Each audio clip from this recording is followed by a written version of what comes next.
Selamat pagi Anandaku yang terbaik, siswa-siswi SMA Negeri 1 Bila Barat, Kabupaten Labuan Batu. Bagaimana keadaan Ananda semua? Sehat selama daring ini? Harapan Bapak kampanye Simbolon, semoga Ananda sehat selama pandemi Corona. Untuk hari ini, Bapak akan menyajikan sebuah topik, yaitu melanjutkan pembelajaran kita menyusun teks eksposisi. Menyusun teks eksposisi.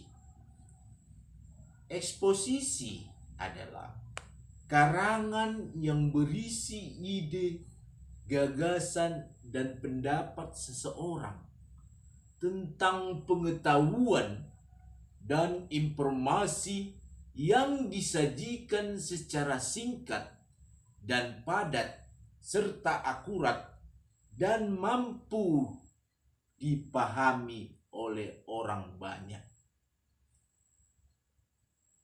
Bapak ulangi ya. Karangan yang berisi ide, gagasan, dan pendapat seseorang tentang pengetahuan dan informasi yang disajikan secara singkat, padat, akurat, dan mudah dipahami oleh orang banyak. Teks eksposisi ini ada langkah-langkahnya. Langkah-langkahnya. Satu, menentukan topik. Yang kedua, menentukan tujuan. Yang ketiga, membuat kerangka. Dan keempat, kumpulkan data sesuai topik yang Ananda inginkan. Kelima, mengembangkan kerangka dan mulailah menyusun eksposisi.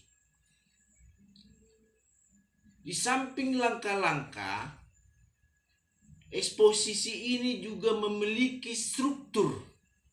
Ada 4 bagian utama struktur eksposisi. Yang pertama, pembukaan, yaitu pandangan penulis. Yang kedua, isi atau tesis.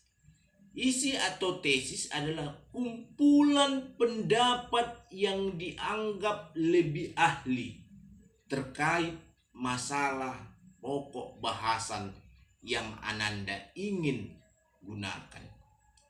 Yang ketiga, argumentasi, yaitu bukti-bukti yang mengandung fakta. Dan yang keempat, penegasan ulang atau disebut juga kesimpulan yang menyangkut kepada pembukaan, tesis, dan argumentasi. Itulah struktur teks eksposisi. Sesamping struktur teks eksposisi, eksposisi juga memiliki ciri. Ada 4 ciri teks eksposisi. 1.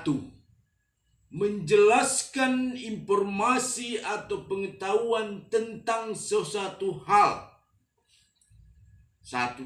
Menjelaskan informasi atau pengetahuan tentang sesuatu hal.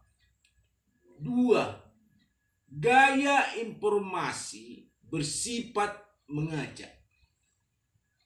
Ketiga, menggunakan bahasa baku, disampaikan secara lugas. Dan yang keempat, bersifat netral atau tidak memihak. Di samping ciri, Ananda harus ketahui juga kaidah kebahasaan. Ada beberapa macam kaidah kebahasaan di dalam teks eksposisi. Pertama, promina atau kata ganti. Yang kedua, kata leksikal seperti kata benda, kata kerja, kata sifat, atau kata keterangan. Yang ketiga adalah konjungsi. Konjungsi waktu seperti esok hari. Konjungsi gabungan seperti dan, serta. Konjungsi pembatasan seperti kecuali, selain. Konjungsi tujuan seperti agar atau supaya. Konjungsi persyaratan atau kalau, jika atau jikalau. Konjungsi perincian, contoh adalah, ialah, yakni. Dan konjungsi sebab akibat, karena, sehingga, akibatnya. Di samping konjungsi waktu, ada juga konjungsi pertentangan. Contohnya tetapi, melainkan, namun. Konjungsi pilihan atau. Konjungsi penegasan, bahkan, apalagi. Konjungsi penjelasan, bahwa. Dan konjungsi penyimpulan. Oleh sebab itu, jadi, dengan demikian. Di samping kaidah kebahasaan, Ananda harus ketahui juga klasifikasi atau bagian daripada teks eksposisi ini. 1.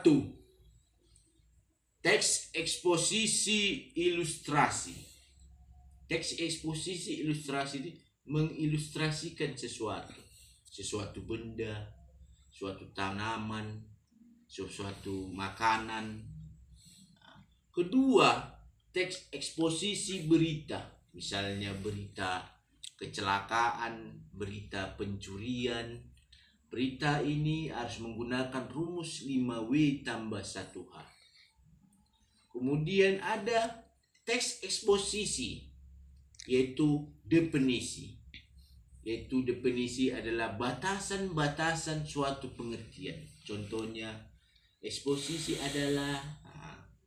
Kemudian teks eksposisi perbandingan, yaitu contoh memperbandingkan negara Amerika dengan Indonesia. Kemudian teks eksposisi proses, contohnya memproses bagaimana membuat tahu, membuat tempe. Dan teks eksposisi pertentangan, contohnya mempertentangkan antara baik dan buruk. Demikianlah Ananda bagaimana itu menyusun teks eksposisi. Kiranya Ananda dapat, siswa-siswi Bapak kelas 10 MIPA 1, 10 MIPA 2, dan 10 MIPA 3 dapat belajar di rumah dengan baik. Kiranya pelajaran ini bermanfaat untuk Ananda dan supaya Ananda bisa lebih baik ke depannya. Untuk tugas yang harus Ananda perbuat selama daring ini pada pelajaran menyusun teks eksposisi, yaitu menyusun teks eksposisi perbandingan dengan topik perbandingan kompor gas dengan kompor minyak. Dan kedua, tugas yang kedua, susunlah teks eksposisi berita topik kecelakaan lalu lintas. Demikianlah Ananda, kiranya Ananda di rumah dapat belajar dengan sungguh-sungguh. Selamat pagi, kiranya Ananda sehat senantiasa. Terima kasih.